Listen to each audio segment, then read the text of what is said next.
scent, cats, magic, seances. This is a very magical degree, and we can use it to help us manifest. Yellow topaz talks about manifestation, and pallasite talks about manifestation. Those are stones we can meditate on with the thoughts of what it is we want to bring into our lives and allow it to come to us. Because this degree says it's already here. Feelings and imagination, thoughts, desires, they all can take on a life of their own today. So mind your thoughts, use it to your advantage. Hello and welcome. We are continuing diving through astrology 2 degrees at a time. We're taking a look at insight, symbolism, the truth that lies in each of the degrees of the zodiac. Today we're on the Virgo Pisces 23 axis. I thank you so much for being here. If you need a little bit more information, a little intro, we have 2 videos in the description that could be helpful. One is on crystal wisdom. What do I mean when I'm talking about the crystals? And the other is the beginning of this playlist, Sabian symbols. That very first video is very helpful in giving you a little bit of a intro into what this is all about. Without further ado, thanks for being here. Let's get into Virgo. A lion tamer displays his skills and character. Giant cacti blooming in the desert. A library is burning. A man continues to read. A sinuous woman in black who is adept at cat magic. An alchemist in a cave digging out a shining black vein of hematite. The stone here is yellow topaz. It promotes happiness, abundance, prosperity, brings manifestations into reality. It recharges us physically, emotionally, mentally. It is grounding. It aids in setting intentions, helps us overcome fear of public speaking, helps attract new friends, helpful people into our lives. Cats, taming the wild cat within is going on here. So a strong degree about cats, cat magic, how to work with cat energy. The primary thing that's going on here is an ability to overcome our animal instinct so that we can thrive in this physical reality. This was quite interesting, and I'm reading a book right now and it's reminding me of it, but a true aristocrat is someone who is in complete control of their emotions and their animal instinct. They have resolve, charm, grace. They know when to speak, they know when to shut up. They know the right things to do, and they can operate with a calmness in all situations. That's what we're all going for, I think, is being ourselves, but doing it in a way that we're our own best friend. Following through on an agenda no matter what. Resolve, determination, grit. We're back to that word grit from yesterday. The lion tamer takes fearless dedication and focus to deal with a ferocious animal. And the cactus blooming in the desert. The man reading in the library even though it is burning to the ground.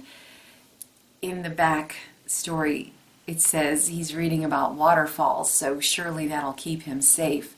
So it's a determination to get to what we're meant to do. If we're meant to learn something, we're going to do it no matter what. And if we're meant to bloom, we're going to bloom wherever we are, even if it is in the middle of the desert. It's a cactus. Cactus, they do bloom.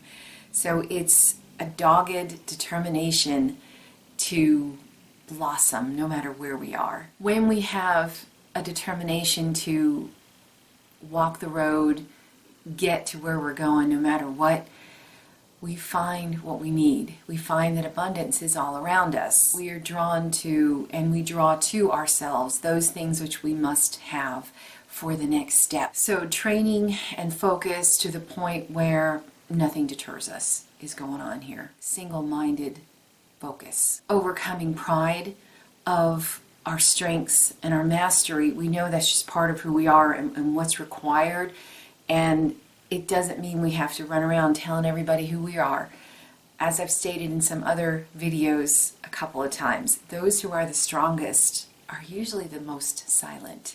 They only pull out their sword when they have to, but it's there, be sure. And you can tell in the resolve, you can tell in the way they carry themselves that they have a strength about them.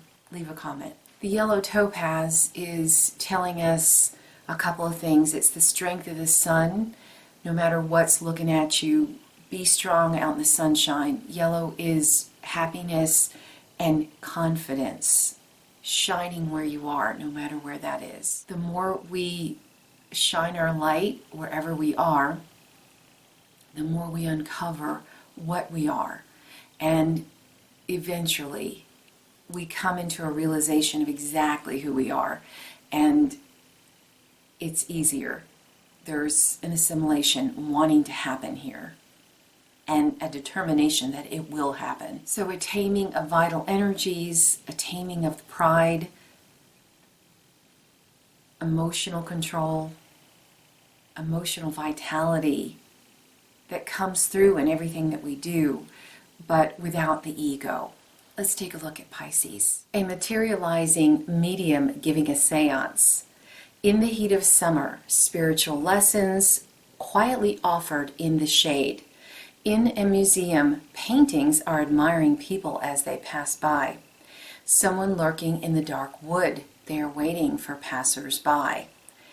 At a seance, the room fills with the scent of roses and a consoling female voice. The stone here is Pallasite. It helps us be victorious in our endeavors.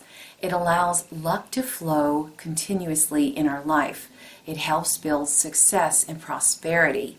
It is grounding. It gives emotional stability to empaths and those who are very sensitive to energies. It aids astral travel, interdimensional travel. It helps us recognize our present prosperity. It calls in future abundance that lies just ahead. It activates and heals the heart and the third eye chakra. This stone is giving us a big heads up, saying that the prosperity that we desire is already here. The paintings are alive. They're looking at the passers-by. This is saying that there is a vitality in everything in this world, whether it is in our mind alive or not. That there is a life force in everything, whether it be a stone or a painting or a chair or a car or a person. It doesn't matter. It doesn't matter. So that's a big theme on this degree. Also, there's an ability to call those things to us. The materializing medium giving a seance. There's an ability to use our psychic abilities and call to us those things that we desire. And one thing that is very key here is that it's already here.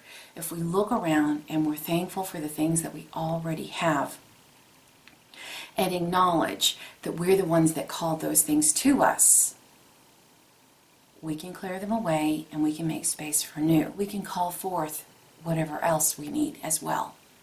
And it's strong on this degree. This is the 23rd degree. Words are incredibly powerful on this degree. Being clear about the things that we say and do, because it makes things happen. 2 and a 3, a 5 is change. Bringing things into reality is happening here. So there could be a display of psychic power going on. It can either be positive or negative. For the everyday man, know that everything around us we have manifested, first with thoughts, then with words, with actions. It comes to us. We have drawn those things to us. There can also be deception going on here, so know that that's going on as well. But we're the ones that can direct what we want. The power is here for us to materialize what we want. So we all have deep within us a power to draw to us that which we desire. And it's strong here. Someone lurking in the woods waiting for a passerby. So that can mean either entities from the psychic realm, the spiritual realm, angels, guides, whatever you believe in, or it can also be chance encounters that happen and you're like, you feel it and you know there's something important about it, but you're not sure what just happened. It doesn't necessarily mean robbers lurking in the woods. It means there are bits and pieces of ourself within our psyche that want to be heard. They want a seat at the table. They want to be able to have their voice heard in the chorus of us. So if something pops up and it catches you off guard, it's like, wow, that came out of nowhere, but it feels kind of strong, it feels kind of personal. Take a moment to really think about it, because it could be something from deep within you trying to get your attention to remind you that this is a part of yourself that needs to be assimilated, needs to be put into the mix so that your chorus is more complete. Scent, cats, magic, seances, this is a very magical degree, and we can use it to help us manifest. Yellow topaz talks about manifestation, and pallasite talks about manifestation. Those are stones we can meditate on with the thoughts of what it is we want to bring into our lives and allow it to come to us. Because this degree says it's already here. There's a backstory where there's a golden scarab just lying in the sand and we just walk by and pick it up. So that which we desire is already ours, but we have to know that it is. Feelings and imagination, thoughts, desires, they all can take on a life of their own today. So mind your thoughts, use it to your advantage. At the highest level, we're able to use our innate gifts to prove to ourselves, if nobody else. It's not necessarily about putting on an act, a seance act, but maybe try it for yourself if nobody else. Thanks for watching. That's what I have for you today. Leave a comment if any of these symbols are speaking very loudly to you. Do you have your own take on them? Did you have a dream about them? Are they strong in your chart and you have some insight for the rest of us? Give me a like if you're enjoying these, subscribe for more, and take care till next time.